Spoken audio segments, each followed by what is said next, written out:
আমার নবী ভাঙা ঘরে আসতে পারে না, কে বলছে? তাহলে শুনেন, রাজ দরবারে একদিন তাদের রাজ দরবারে আলোচনা সভা হলো। এরকম অনেক মানুষ এসেছে নসিহত শোনার জন্য।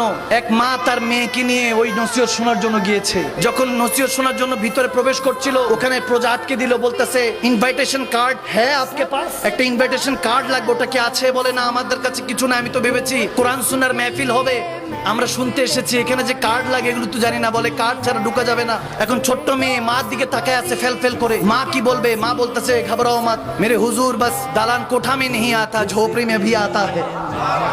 চলো যা আছে মনে সেগুলি তেলাওয়াত করব, কোরআন তেলাওয়াত করব। মা মেয়েকে নিয়ে ঘরে চলে গেল, তেলাওয়াত করছে সারা রাত। মেয়ে কিছুক্ষণ কালাম পড়ছে, নাতে পাক পড়ছে। হঠাৎ করে ফজরের আজানের সময় হলো। মা মেয়েকে ডাক দিয়ে বলে যাও পানির ব্যবস্থা করো। যখন সে ঘর থেকে বের হয়ে পানির ব্যবস্থা করতে গেল, একটা চিৎকার দিয়ে ঘরে দৌড়ে আসলো।